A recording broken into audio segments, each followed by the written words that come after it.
د پاراچینار په شمول په ټولې کورمې ضلع کې تیر شوي 14 ورځونه د نادرا دفترې بند پاتې کېدو نه وروسته نن خلاصې کړای شوي دي. د نادرا دفترې په 20 جولای هغه وخت تړل شوي وي کله چې د منځنۍ کورمې د تړلې په سیمه کې د نادرا په ټیم ګاډي باندې ډزې وشوې.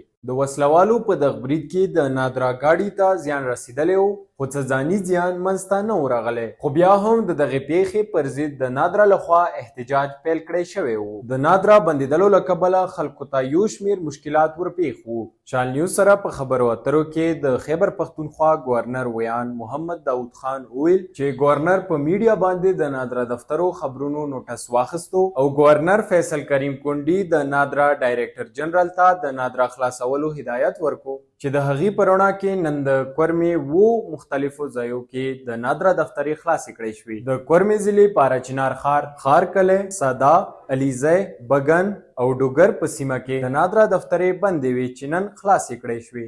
د سیمې اوسیدونکو د نادرا دفترو خلاصېدلو باندې خوشحالي څرګنده کړې ده. د شال نیوز دپاره مصطفی خان، پاراچینار، ضلع کوروم.